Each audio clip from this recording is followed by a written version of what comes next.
नमस्कार साथियों, आप सभी का एक बार फिर से हार्दिक स्वागत है। और आज के इस वीडियो लेक्चर में हम लोग पढ़ने वाले हैं परवर्ती मौर्य शासक, मतलब अशोक के बाद कौन कौन शासक हुआ उस चीज को हम लोग जानने वाले हैं। और इस वीडियो के अंतर्गत ये भी हम जानेंगे कि मौर्य साम्राज्य का पतन कैसे हुआ, या क्या वो मुख्य कारण थे जिनकी वजह से मौर्य साम्राज्य का पतन हुआ था। ठीक है, तो बने रहिएगा पूरे वीडियो में, पूरा वीडियो देखेंगे तो जरूर इन दोनों ही चीजों को आप जान लेंगे और एग्जाम के पॉइंट ऑफ व्यू से दोनों चीजें बहुत ही जरूरी है। चलिए स्टार्ट करते हैं। दोस्तों, जो परवर्ती मौर्य शासक हैं, तो उन मौर्य शासकों की चर्चा करने से पहले हमें ये पता होना चाहिए कि अशोक की मृत्यु कब हुई। तो अशोक की मृत्यु जो है वो 237 और 36 ईसा पूर्व के लगभग हुई थी। और उसके बाद जो है मौर्य वंश का जो इतिहास है वो लगभग अंधकारपूर्ण हो जाता है। ठीक है, मौर्य वंश के बारे में उसके बाद हमारे पास उतनी जानकारी उपलब्ध नहीं है जितनी कि अशोक, बिंदुसार या चंद्रगुप्त की थी। इन सभी के बारे में जो हमें ज्ञान होता है वो ब्राह्मण ग्रंथों से, बौद्ध ग्रंथों से या जैन ग्रंथों से ही कुछ साक्ष्य मिलते हैं। लेकिन ये जितने भी साक्ष्य हैं ये सभी आपस में विरोधी हैं, आपस में लड़ते हैं, झगड़ते हैं और हमें पूरी बात नहीं समझा पाते हैं। ये बात जो है ब्राह्मण, जैसे कि ब्राह्मण ग्रंथों में पुराणों के बारे में पढ़ते हैं तो पुराण कहते हैं कि भैया लगभग अशोक के बाद 9 से 10 शासक हुए थे। और अशोक के एक लघु स्तंभ लेख में केवल उसके एक पुत्र जिसका नाम था तीवर, उसी का नाम हमको देखने को मिलता है। बाकी उसके बाद के जो शासक हैं उनके बारे में कोई जानकारी हमारे पास उपलब्ध नहीं है। और जबकि बाकी जो साक्ष्य हैं वो इस और कोई इशारा भी नहीं करते। अशोक के जीवन काल में ही उसकी मृत्यु जो है वो हो गई थी। किसकी? तीवर की। ठीक है, ऐसे कुछ साक्ष्य भी हमको मिले हैं लेकिन कंफर्म हम नहीं कह पा रहे हैं, ये बात आप समझे। और इसके बाद जो कश्मीरी लेखक हैं कल्हण, जिन्होंने लिखी है रास तरंगिणी। ठीक है, क्या बुक लिखी है? रास तरंगिणी। ठीक है, याद रखिएगा। तो रास तरंगिणी के जो लेखक है कल्हण, और तिब्बत के एक लेखक हैं जिनका नाम है तारानाथ। तारानाथ, ठीक है। इन्होंने भी अशोक के उत्तराधिकारियों का जो विवरण दिया है वो भी एक दूसरे के विरुद्ध है। कश्मीर के एक लेखक ये भी हैं जो तिब्बती लेखक है, सॉरी ये तिब्बती लेखक हैं, और कल्हण जो है ये कश्मीर के लेखक हैं। लेकिन इन दोनों के लेखों से जो साक्ष्य मिले हैं वो स्पष्ट नहीं है। तो निश्चित रूप से बता पाना मुश्किल है कि अशोक के बाद जो शासन करने वाले लोग थे वो कौन थे, कितने थे, उस बारे में कोई स्पष्ट जानकारी हमारे पास नहीं है। फिर भी जिन स्त्रोतों से हम बात कर सकते हैं उनमें पहला स्त्रोत जो है वो है पुराण। ठीक है, तो पुराण के अनुसार कौन कौन शासक हुआ? तो अशोक के बाद कुणाल शासक हुआ, फिर बधु पालित हुआ, फिर इंद्र पालित शासक हुआ, फिर दशोन हुआ, फिर दशरथ होता है, फिर संप्रीति, और इसके बाद है शाली शुक, फिर है देव धर्मन और शतधनुष और बृहदत्त। ये 10 शासक जो हैं पुराणों के अनुसार होते हैं। वहीं बौद्ध ग्रंथ दिव्यावदान भी इस बारे में कहता है, जैसे कि कुणाल, फिर संप्रीति, उसके बाद बृहस्पति, वृषसेन और पुष्य धर्मन, और आखिरी जो है वो पुष्य मित्र। तो ये टोटल 6 हमें बौद्ध ग्रंथों के अनुसार ज्ञात होते हैं, और ब्राह्मण ग्रंथ जो है वो इस बात को हमें यहाँ पर समझाते हैं। ठीक है, तारानाथ जो हैं, जो कि तिब्बती लेखक हैं तारानाथ, ठीक है, वो तो केवल 3 के बारे में ही बताते हैं। जैसे कि पहला है कुणाल। ठीक है, कुणाल जो है, सॉरी एक मिनट इसको ठीक कर देते हैं। तारानाथ जो है वो पहला बताता है कुणाल। ठीक है, कुणाल फर्स्ट है। इसके बाद जो सेकंड उन्होंने बताया है वो है विगताशोक। विगताशोक हालांकि एग्जाम में इतना इंपॉर्टेंट नहीं, लेकिन फिर भी हमें पता होना चाहिए। और चौथा जो है वो, तीसरा जो है वो बताया है वीरसेन। ठीक है, ये तारानाथ के अनुसार है।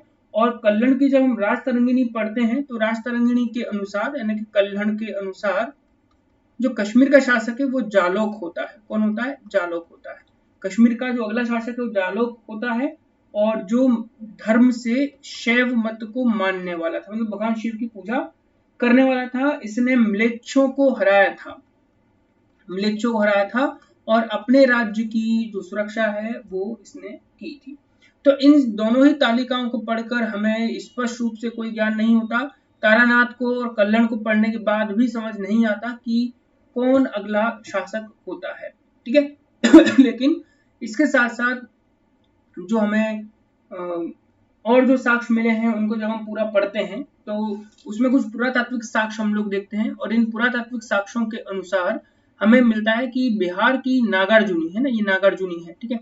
नागार्जुनी पहाड़ी पर आजीविकों के लिए दशरथ नामक एक शासक ने 3 गुफाओं का निर्माण करवाया था, ठीक है। आजीविक संप्रदाय के जो साधु हैं ये इन 3 गुफाओं में रहा करते थे, निवास करते थे, और इन गुफाओं की दीवारों पर जो ये लेख हैं ये लिखवाया गया है कि दशरथ ने इसका निर्माण करवाया है। और ये भी कहा गया है कि ये जो शासक है ये अशोक की तरह ही देवानंपिय की उपाधि को धारण करता था, मतलब देवताओं का प्रिय होने की बात वो कहता है। लेकिन इसके बारे में साक्ष्य केवल हमें पुराणों से ही मिलते हैं, याद रखना, पुराणों से मिलते हैं। और हमें जो है पुरातात्विक मतलब की जो गुफा है वो हमें मिली है, तो पुरातात्विक हमको साक्ष्य मिलते हैं, इसके अलावा कोई साक्ष्य नहीं है। बौद्ध ग्रंथ जो है वो दशरथ पर बिल्कुल चुप है, और जैन ग्रंथ भी इस पर कोई बात हमें नहीं बताते हैं। मतलब केवल और केवल पुरातात्विक कुछ साक्ष्य और पुराणों के आधार पर हम इस बात को कह सकते हैं कि ऐसा कुछ हुआ था। पुराणों के अनुसार दशरथ ने कुल 8 वर्षों तक शासन किया। दशरथ ने 8 वर्षों तक शासन किया, और उसकी मृत्यु के बाद उसका पुत्र जो है संप्रीति है ना, संप्रीति या संप्रीत जो है ये शासक होता है। और जैन ग्रंथों में उसे जैन धर्म का संरक्षक कहा गया है, ठीक है, जैन धर्म का संरक्षक कहा गया है संप्रीति को। और इसने हजारों तीर्थंकरों के मंदिरों का निर्माण करवाया था। और ये कहा जाता है कि जब वो पाटलिपुत्र का शासक था तो उसके साम्राज्य में अवंती और पश्चिमी भारत भी सम्मिलित था, ये जैन ग्रंथों से हमें पता चलता है। लेकिन यहीं पर जब हम पुराण पढ़ते हैं तो पुराण के अनुसार जैन ग्रंथ जो है वो संप्रीति को कुणाल का पुत्र मानते हैं। ये देखिए संप्रीति जो है यहाँ पर पुराण देखोगे तो ये पुराण में कुणाल, और कुरान के जो कुणाल है उसके बाद जो अगला शासक है वो है संप्रीति। तो यहाँ पर आप इस चीज को समझेंगे कि पुराण इसके बारे में अलग बात कहता है और जैन धर्म जो है वो अलग तरह से कहता है। तो ये थोड़ा सा एक विरोधाभास हमको दिखाई देता है। संप्रीति के बाद जो शासक हुआ पुराणों के अनुसार उसका नाम था शालीशुक, ठीक है। शालीशुक जो है अगला शासक हुआ था। और गार्गी संहिता जो पुराणों की ब्राह्मण ग्रंथ में आती है ना, गार्गी संहिता, तो इस गार्गी संहिता के अनुसार इसे धार्मिक रूप से अधार्मिक माना गया है। इसे जो है धूर्त कहा गया है, और धूर्त होने के साथ इसे जो है झगड़ालू भी माना गया है, ठीक है। और ये कहा गया कि अनुष्ठानों को रोकने वाला शासक था। और अवंती नरेश जो हुए थे उन्होंने एंटिकोयस तृतीय, उन्होंने शालीशुक के शासन के समय आक्रमण किया था। ये सारी बात इस समय भी मिलती है, लेकिन बौद्ध धर्म और जैन धर्मों से ऐसी कोई बात हमको दिखाई नहीं देती है। तो फाइनली हम जिस बात पर पहुंचते हैं वो बात सिर्फ इतनी है कि अशोक के बाद जो शासक हुआ वो कुणाल होता है, ये हम मान लेते हैं। लेकिन अंतिम जो शासक है उसे सभी पुराण जो है बृहदत्त को ही मौर्यों में अंतिम शासक मानते हैं। और उसका एक सेना नायक होता है, सेनापति होता है, जिसे हम पुष्यमित्र शुंग कहते हैं। इसने अपने स्वामी को 184 ईसा पूर्व में सेना के निरीक्षण करने के दौरान हत्या कर दी थी। और इसके बाद जो है शुंग शासन की नींव डलती है। और जो बौद्ध ग्रंथ हैं जिनमें हमने अभी बात करी दिव्यावदान की, तो बौद्ध ग्रंथों में जो दिव्यावदान है वो कहता है कि जो पुष्यमित्र है ये मौर्य वंश का ही था, लेकिन ये मौर्य वंश का नहीं था। इसने अलग से जो अपना साम्राज्य है उसकी नींव रखी थी। तो बहुत ही विकट चीज यहाँ पर हमको देखने को मिलती है कि फाइनली हम इस बात पर नहीं पहुंच पाते कि कौन अंतिम रूप से अशोक के बाद शासक होता है, उसके बाद किन्होंने शासन किया कुछ भी नहीं पता। लेकिन ये कंफर्म है कि 236 ईसा पूर्व के बाद से लेकर लगभग 184 ईसा पूर्व तक ये मौर्य शासन चलता रहा, अपने ढील मूल रवैये में ही सही, लेकिन ये बना रहा, चलता रहा। और जब पुष्यमित्र शुंग के द्वारा बृहदत्त की हत्या कर दी जाती है तो उसके बाद ही मौर्य शासन जो है उसका अंत होता है। तो मौर्य शासन के अंत के होने के पीछे केवल एक ये कारण नहीं है, इसके पीछे बहुत सारे अपने अपने कारण माने जाते हैं।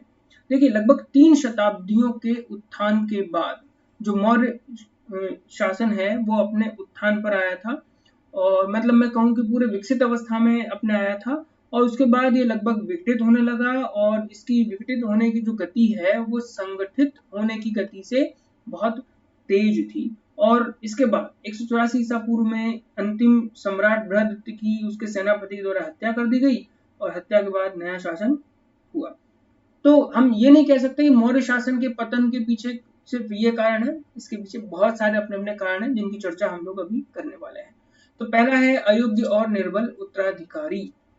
दूसरा कारण है प्रशासन का अतिशय केंद्रीकरण। ठीक है, इसके बाद है राष्ट्रीय चेतना का अभाव, जो कि इतने बड़े राज्य में नहीं बन पाई। आर्थिक एवं सांस्कृतिक असमानताएं विद्यमान थी, प्रांतीय शासकों के अत्याचार थे, करों की अधिकता थी, और अशोक का जो उत्तरदायित्व बनता था उस समय, ये भी इस पतन के लिए जिम्मेदार माना जाता है। अब हम इन सब पॉइंट्स को थोड़ा डिस्कस कर लेते हैं। पहला है कि अयोग्य तथा निर्बल उत्तराधिकारी। तो देखिए, हमें जो ये चीज है कि भाई पतन कैसे हुआ, तो इसमें मुख्य कारण हम ये मान के चलेंगे कि अयोग्य और निर्बल उत्तराधिकारी थे। ये मैं इसको सबसे ज्यादा मानता हूँ। इसके पीछे कारण क्या है कि अगर अशोक के बाद कोई मजबूत शासक हुआ होता तो विघटन की जो गति है उसे वो कम कर सकता था, विघटन की गति को कम कर सकता था और देश को फिर से थाम कर ऊपर ले जा सकता था, लेकिन ऐसा कुछ भी नहीं होता है। ठीक है, होता क्या है कि जो शासक होते हैं वो अयोग्य होते हैं, निर्बल होते हैं, दूरदृष्टि को नहीं रख पाते हैं, वो अपने शासन के संगठन और संचालन की जो योग्यता है उसे नहीं रखते हैं, और साहित्यिक जो साक्ष्य वो कहते हैं कि साम्राज्य का विभाजन होने लगा, साम्राज्य का विभाजन होने लगा। अपने अपने लेवल पर जो राज्यपाल थे उन राज्यपालों ने अपने आप को स्वतंत्र घोषित कर दिया, और केंद्रीय सत्ता जो है वो अलग हो जाती है। इसके पीछे कुछ हमको साक्ष्य मिलते हैं, जैसे कि राज तरंगिणी जो है ये कहता है कि कश्मीर में जालोक का शासन हो जाता है, जिसने कि स्वतंत्र रूप से शासन स्थापित किया था, जो मौर्य शासन की ही एक शाखा थी। वहीं पर हमें जो है तारानाथ का जो विवरण है उससे पता चलता है कि वीरसेन नामक एक व्यक्ति हुआ जिसने गंधार प्रदेश को स्वतंत्र कर लिया था, जो कि पहले कभी मौर्य शासन के ही भाग होते थे। वहीं पर मालविकाग्निमित्र, कालिदास की जो किताब है मालविकाग्निमित्र, उस मालविकाग्निमित्र से भी हमको पता चलता है कि विदर्भ का जो शासन है, जो कि दक्षिण भारत कहलाता है, वो भी अलग हो गया था। तो ये अलग हो गए, इसका मतलब आप ये समझिए कि एक छत्र शासन की व्यवस्था को कायम नहीं रख पाए, और इसके बाद जो यवनों का आक्रमण हुआ तो उसका भी संगठित रूप से जो प्रतिरोध होना चाहिए था वो नहीं हो पाया, और उत्तर पश्चिमी भाग को बहुत आसानी से यवन लोगों के द्वारा जीत लिया गया। ठीक है, इसके बाद जो दूसरा मुख्य कारण है वो ये कि प्रशासन का अतिशय केंद्रीकरण। ठीक है, प्रशासन के अतिशय केंद्रीकरण जो है ये मैं कहूंगा कि चंद्रगुप्त के समय से ही विद्यमान था, ये बात आप याद रखें। ठीक है, केंद्रीकरण का क्या मतलब होता है कि जैसे मान लो ये पूरा एक राज्य है, और इस राज्य में जो भी नीति निर्णय लिए जाएंगे वो केंद्रीय सत्ता यानी कि सेंट्रल होगा, वो उस निर्णय को लेगा। मतलब सेंटर से बिना पूछे तो कोई काम होगा ही नहीं, सारी शक्तियां कहाँ होंगी, केंद्र में ही मौजूद होंगी। ठीक है, तो राजा जो है उसका बहुत ही प्रत्यक्ष और कड़ा नियंत्रण इस समय होता था, और जो उसके वरिष्ठ पदाधिकारी हैं उनकी नियुक्ति भी राजा का ही सर्वोच्च अधिकार माना जाता था। प्रशासन के वरिष्ठ अधिकारी राजा के व्यक्तिगत कर्मचारी होते थे, और उनकी जो भक्ति भावना है वो राष्ट्र के प्रति नहीं होती थी, वो सिर्फ राजा के प्रति होती थी। मतलब आप ये समझिए कि जिसके द्वारा अपॉइंट किया गया व्यक्ति उसी के प्रति तो भक्ति भाव में होगा। जब राजा ने अपने नीचे किसी मंत्री को अपॉइंट किया तो मंत्री की जो स्वामी भक्ति है वो राजा के प्रति है, न कि राष्ट्र के प्रति नहीं है। ठीक है, तो राजा के प्रति ही वो उत्तरदायी है, और उसी को वो बात कहता है। मतलब प्रजा, राज्य, ये सब उसमें सम्मिलित नहीं था। ठीक है, यहाँ पर जो प्रशासन की एक जनमत का प्रतिनिधित्व करने वाली जो संस्था थी ना, उसका अभाव था। यहाँ जनमत का जो प्रभाव होना चाहिए, व्यक्ति की स्वतंत्रता होनी चाहिए, उसके जो प्रतिनिधित्व होना चाहिए, वो यहाँ पर बिल्कुल नहीं था। पूरे साम्राज्य में एक तरह से गुप्तचरों का ही जाल बिछा हुआ था, और ये भी लगता था कभी कभी कि कहीं कोई माँ तो अपने बच्चे की जासूसी नहीं कर रही है, ये चीज भी कभी कभी लगती थी, जिसकी वजह से व्यक्तिगत जो स्वतंत्रता थी लोगों की वो नष्ट हो गई थी। ठीक है, और इसमें जो नौकरशाही है वो उसके जो अत्याचार हैं उसकी गुंजाइश ज्यादा बढ़ जाती है। ठीक है, और ऐसी व्यवस्था में जो शासन है वो सफलतापूर्वक चलेगा या नहीं चलेगा, ये कुल मिलाकर शासक की स्थिति पर अधिक निर्भर करता था। अगर शासक मजबूत होगा तब तो राज्य भी चलेगा, और जब अगर शासक ही मजबूत नहीं होगा तो राज्य के चलने की स्थिति आप नहीं सोच सकते। तो जब शासक ही निर्बल हैं, ठीक है, अयोग्य हैं, तो वो किस प्रकार से पूरे राज्य को एक बनाकर रख सकेंगे? नहीं रख सकेंगे। वो उस स्ट्रक्चर को नहीं संभाल पाएंगे और राज्य का विकेंद्रीकरण हो जाएगा, राज्य टुकड़ों में टूट जाएगा। तो प्रशासन का अतिशय केंद्रीकरण एक मुख्य कारण है जिसकी वजह से मौर्य जो शासन है वो पतन की कगार पर पहुंचा।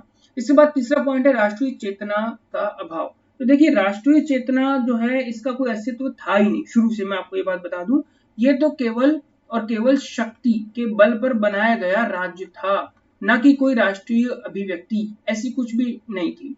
राष्ट्र निर्माण के लिए जो आवश्यक तत्व थे, जो प्रथाएं होती थी, जो समान भाषा, समान ऐतिहासिक परंपरा पूरे साम्राज्य में थी ही नहीं। ठीक है, कई सारे राज्य अपने तौर तरीके अपनाते थे, कई सारे लोग अपने तौर तरीके अपनाते थे, अपनी परंपराओं में जीते थे, तो अलग अलग भाषाएं राज्यों में हुआ करती थी। ये एक मुख्य चीज यहाँ पर सामने आती है। और जब हम भौतिक दृष्टि से साम्राज्य को देखते हैं तो साम्राज्य जो है वो समान रूप से विकसित भी नहीं हुआ था। कुछ क्षेत्र जो है वो अच्छे विकसित हो गए, धनी हो गए, तो उनकी परंपरा धन के अधीन होने लगी। मतलब धन के अधीन चलकर ही उनकी परंपराएं मना करती थी, और जिन राज्यों में धन नहीं था उन राज्यों में ऐसी कोई परंपरा जन्म नहीं ले सकी। और इसके साथ राज्य जो है उसका सरकार के ऊपर कोई अस्तित्व भी समझा नहीं गया। और राजनीतिक दृष्टि से भी जो राष्ट्रीय एकता की भावना है वो मौर्य साम्राज्य में थी नहीं, क्योंकि ये सब अलग अलग थे, केवल शक्ति के ऊपर बंधे हुए थे। जिस दिन वो शक्ति कमजोर पड़ी उस दिन वो सारे अलग अलग होने लगे थे। ठीक है, और जब ऐसा कुछ हुआ तो जब यवनों ने एक संगठित रूप में आक्रमण बोला तो वो आक्रमण का सामना कर ही नहीं सके, और अपने अपने भागों में यानी छोटे छोटे रूपों में वो टूट जाते हैं। और इन टूटे हुए भागों का किसी पर कोई फर्क भी नहीं पड़ता है। फर्क इसलिए नहीं पड़ता कि उस समय राष्ट्रीय चेतना या अभिव्यक्ति तो थी नहीं। अब भारत के संदर्भ में जब हम इस बात को देखते हैं तो हमें अंग्रेजों का धन्यवाद कहना चाहिए। क्यों कहना चाहिए? क्योंकि अंग्रेज जब हमारे यहाँ आए, पश्चिमी जो राष्ट्रीयता की भावना थी वो जब हमें जगाई, तब हम जाकर समझे कि हाँ, कुछ राष्ट्रीयता जैसी कोई चीज होती है। और जो भारत सैकड़ों टुकड़ों में बटा हुआ था वो भारत जो है फिर बाद में एक रूप के रूप में संगठित होता है। तो ये चीज कब हो पाई? जब हमारे अंदर राष्ट्रीय चेतना जागृत हुई। और मौर्य साम्राज्य में जो न था वो था राष्ट्रीय चेतना का अभाव। सभी जगह प्रथाएं और जो परंपराएं थी वो सारी अलग थी, एक जैसी चीज वहां पर थी ही नहीं। ठीक है। अगला जो मुख्य पॉइंट है वो है आर्थिक तथा सांस्कृतिक असमानताएं। मैं इस बात को सेकंड नंबर पर ज्यादा अच्छी मानता हूँ। ठीक है, क्यों ऐसा कह रहा हूँ? वो इसलिए कह रहा हूँ कि देखिए, बहुत बड़ा विशाल साम्राज्य था, और जब विशाल साम्राज्य होता है तो कुछ क्षेत्र तो अच्छे विकसित हो जाते हैं और कुछ क्षेत्र विकसित नहीं हो पाते। तो होता क्या है कि आपस में फिर संसाधनों के ऊपर जो है लड़ाई होना शुरू हो जाती है कि ये राज्य तो अच्छे से विकसित हो गया, अच्छा गेन कर गया, सब कुछ हो गया, और एक राज्य जो है वो बहुत गरीब बना रहा या गरीब हो गया। तो इन चीजों के पीछे जो चीज काम करती है वो धन है। ठीक है, तो यहाँ पर ये विद्यमान हो गया। इसके पीछे कारण था कि जो आपकी गंगा घाटी का जो क्षेत्र है वो बहुत संपन्न था। ठीक है, यहाँ पर जो जमीन है वो अच्छा धन उगाती थी, मतलब अच्छी कृषि पैदावार होती थी। और जब कृषि अच्छी हो गई तो इस कृषि ने व्यापार को भी बढ़ावा दिया और अच्छे व्यापारिक नगर भी यहाँ पर विकसित हो गए थे। लेकिन जब हम उत्तर दक्षिण की ओर यानी बलूचिस्तान वाले इलाके की तरफ देखते हैं, पंजाब पाकिस्तान वाले इलाके की तरफ देखते हैं, तो ये जो है बहुत कम विकसित थे। ये अपेक्षाकृत इतने विकसित नहीं हो पाए थे ना, इसको कम पढ़ लेना आप लोग। तो ये बहुत कम विकसित हुए थे, ज्यादा विकसित नहीं हो पाए, क्योंकि यहाँ पर कृषि इतने बड़े पैमाने पर नहीं होती थी। और दूसरी बात कि जब कृषि नहीं हो पाई तो व्यापार का तो अस्तित्व हो ही नहीं सकता है। एक और सबसे बड़ी बात कि मौर्य प्रशासन में जितनी सुविधाएं मौर्य शासकों के द्वारा पाटलिपुत्र या उसके आसपास के क्षेत्रों में विकसित किए गए, उतने तो शायद किसी और क्षेत्र में भी नहीं किए गए थे। तो ये एक मुख्य कारण था जिसकी वजह से जो आर्थिक विषमता है वो बहुत पनपी। और जब आर्थिक विषमता पनपी तो उसने ग्रामीण और शहरी क्षेत्रों में जो सामाजिक परंपराएं हैं और जो सांस्कृतिक विभिन्नताएं हैं उनको भी जन्म दिया। नगरों के निर्माण में इस समय बहुत अच्छे अच्छे प्रकार की ईंटों पत्थरों का प्रयोग किया जाने लगा, बड़े बड़े विशाल भवन बनाए जाने लगे, अच्छा व्यापार वाणिज्य किया जाने लगा, मतलब संपन्नता शहरों में व्याप्त होने लगी। लेकिन जब हम ग्रामीण क्षेत्रों की ओर देखते हैं तो ऐसी संपन्नता वहां पर नहीं बन पाई, क्योंकि वहां पर धन था ही नहीं। और इसके पीछे मौर्य साम्राज्य के जो शासक हैं इनको ज्यादा उत्तरदायी हम मान सकते हैं। इसमें एक और हम देखते हैं कि जहाँ उत्तर पश्चिमी भाग है और जो एक उत्तर पूर्वी भाग है, इन दोनों में भाषाई अलगाव है। मतलब कि उत्तर पश्चिमी भाग मतलब आपका जो पेशावर वाला भाग है, ठीक है, जो आपका कंधार वाला भाग है, ठीक है, तो ये भाग है, यहाँ पर जो है आपकी अराई में की लिपि वगैरह चलती है। तो वहीं पर जब हम पाटलिपुत्र देखते हैं जो कि आपका उत्तर पूर्वी हिस्सा है, तो यहाँ पर अलग भाषा चलती है। तो जब भाषाएं दोनों की अलग अलग हैं, इंटरप्रेटर जैसी कोई व्यवस्था नहीं है, उसको वो समझ नहीं पा रहे हैं एक दूसरे के लोग, तो जाहिर सी बात है कि इससे विषमता के उत्पन्न होने का खतरा बहुत बढ़ जाता है। ठीक है, इसके बाद जो अगला महत्वपूर्ण पॉइंट है वो है प्रांतीय शासकों का अत्याचार। दोस्तों होता है कि जब बहुत बड़ा राज्य होता है ना और केंद्रीय नियंत्रण होता है, तो उस केंद्रीय नियंत्रण में जो शासन है वो कहीं ना कहीं डिपेंड हो जाता है प्रांतीय प्रशासकों के ऊपर। और फिर जो प्रांतीय प्रशासन है, वो प्रशासक है वो किस प्रकार से प्रशासन को चलाते हैं ये भी निर्भर करता है। तो मौर्य युग में जो दूरस्थ प्रदेश थे वहां के जो पदाधिकारी होते थे वो जनता पर बहुत अत्याचार करते थे, और इसे जनता जो है वो मौर्य शासन के विरुद्ध हो गई। इसी वजह से विरुद्ध होती है, भाई ऐसा कैसा शासन जिसमें हमारे ऊपर अत्याचार होता हो। दिव्यावदान में इस प्रकार के काफी सारे अत्याचारों के बारे में बात कही गई है। जैसे कि बिंदुसार के समय में पहला विद्रोह हुआ जिसे दबाने के लिए अशोक गया था तक्षशिला में, जहां पर यह बात कही गई थी कि न तो हम राजकुमारों के विरोधी हैं न ही हम राजा के विरोधी हैं, लेकिन हम जो विरोधी हैं वो किसके हैं, वो है अमात्यों के, क्योंकि ये जो दुष्ट अमात्य हैं ये हमारा अपमान करते हैं और हमें जीने नहीं देते हैं। ठीक है, इसके बाद अशोक के समय भी तक्षशिला में अमात्यों के विरुद्ध विद्रोह हुआ था, क्योंकि अमात्य जो है वो शुरू से प्रजा के हित में काम नहीं करते थे, और जिसे दबाने के लिए अशोक ने अपने पुत्र कुणाल को भेजा था, संभवतः कुणाल को भेजा था। और ऐसे कुछ साक्ष्य जो है अशोक के समय हमको हमको मिलते हैं कलिंग में, जहां पर अशोक कहता भी है कि भैया न्यायाधीश न्याय के मामले में निष्पक्ष रहो और उदार रहो, ठीक है, और सभी को समान आपको समझना है, इनको आप अलग अलग मत समझो। तो ये इसलिए किया होगा ताकि जो प्रांतीय प्रशासक हैं जो लोगों के ऊपर ज्यादा अत्याचार करते थे, तो शक्तिशाली शासक थे तो ये दबा ले गए। लेकिन जब इसके बाद कुणाल और बाद के शासक हुए जो इतने शक्तिशाली नहीं थे जो इन प्रांतीय अमात्यों को दबा सके, तो जाहिर सी बात है विरोध हुआ, और विरोध के कारण वो राज्य टूट भी गए थे। इसके बाद जो अगला महत्वपूर्ण पॉइंट है वो है करों की अधिकता। दोस्तों जब अशोक ने एक बहुत बड़ी मात्रा में बौद्ध धर्म को आगे बढ़ाने के लिए धन को खर्च करना शुरू किया, तो जो राजकीय जो कोष है वो खाली हो गया। और जब अशोक के बाद के राजाओं को जब राज्य ऐसे विरासत में मिला, तो वो उस बात से बहुत कुपित हुए कि अब हम इस राज्य को कैसे चलाएं। और बाद के शासकों के समय तो ये जो स्थिति है ये बहुत गंभीर आर्थिक संकट के रूप में सामने आती है। तो इस संकट से निपटने के लिए बहुत सारे कर लगाए। अब आप समझिए कि जब बहुत सारे टैक्स लगेंगे तो जनता उस बात को सहन नहीं कर पाएगी, और इसकी वजह से विरोध की स्थिति बनी रहेगी। यहाँ तक स्थिति इतनी बिगड़ गई कि जो अभिनेता हुआ करते थे उस समय, जो लोक मंच वगैरह के काम करते थे, जो गणिकाएं हुआ करती थी जो कि नृत्य आदि करके लोगों से धन कमाती थी, उनके ऊपर भी उस समय कर लगा दिए गए, बल्कि उन पर कभी कर लगे ही नहीं थे।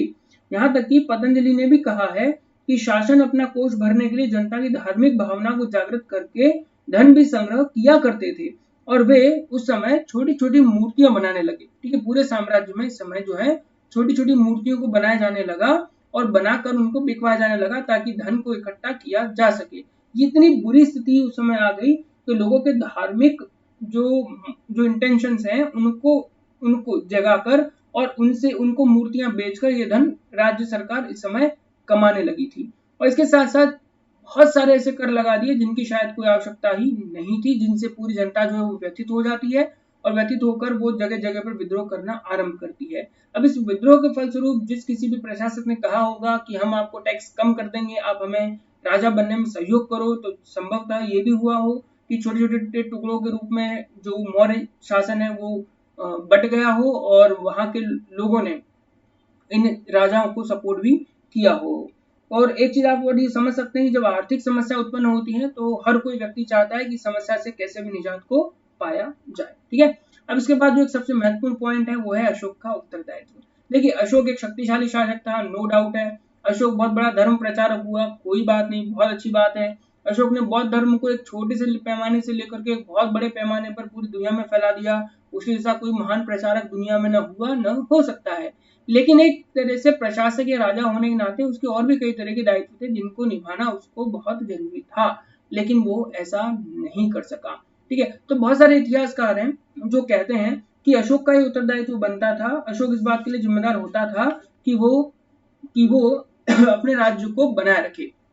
ठीक है, जिसके लिए बहुत सारे इतिहासकार अलग अलग पॉइंट देते हैं, कुछ विरोधाभासी होते हैं, कुछ पक्ष में होते हैं, तो वो सारे हमारे लिए जरूरी नहीं है। लेकिन ये बात आप समझिए कि जो अर्थव्यवस्था है उस अर्थव्यवस्था को बनाए रखने के लिए अशोक ही जिम्मेदार था।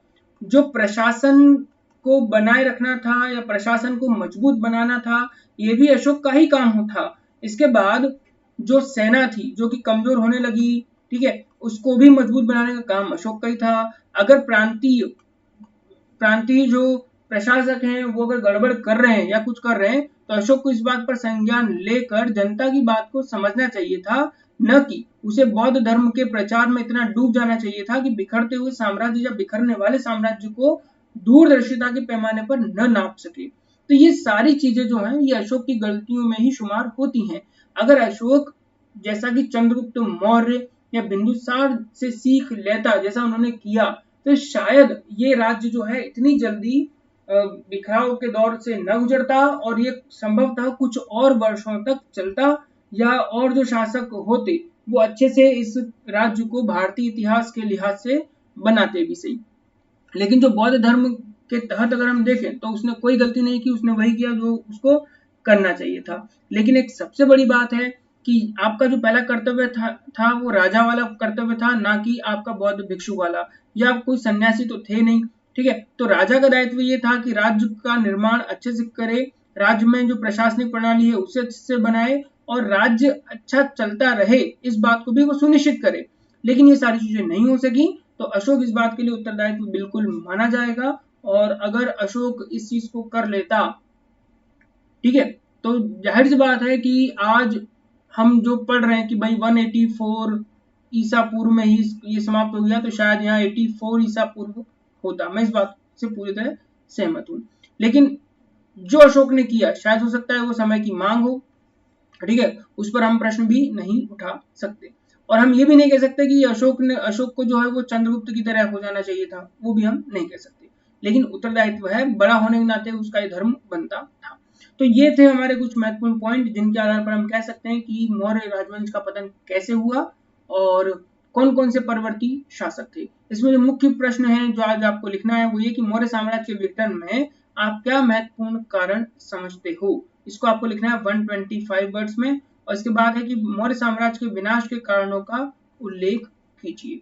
ये दो प्रश्न हैं जो आपको 125 वर्ड्स में लिखने हैं और लिखकर आप उसको हमको अपने टेलीग्राम ग्रुप पर सेंड कर सकते हैं। चलिए, तो यहाँ तक हमारा जो वीडियो है वो कंप्लीट हो गया है और उसमें मौर्य राजवंश से संबंधित जितने भी प्रशासक या राजा हुए वो सब हमने समझे हैं। नेक्स्ट जो टॉपिक है वो हम पढ़ेंगे मौर्य युग की संस्कृति। ठीक है, इसको हम कह सकते हैं मौर्य युगीन संस्कृति। ठीक है, ये हम पढ़ेंगे। इसमें हम जानेंगे कि शासन का प्रबंध कैसे होता था, ठीक है, सम्राट क्या होता था, मंत्रिपरिषद वगैरह क्या होती थी, वो सारी बात हम अगले वीडियो में जानेंगे। चलिए, बहुत बहुत धन्यवाद आप सभी का, जुड़े रहिए।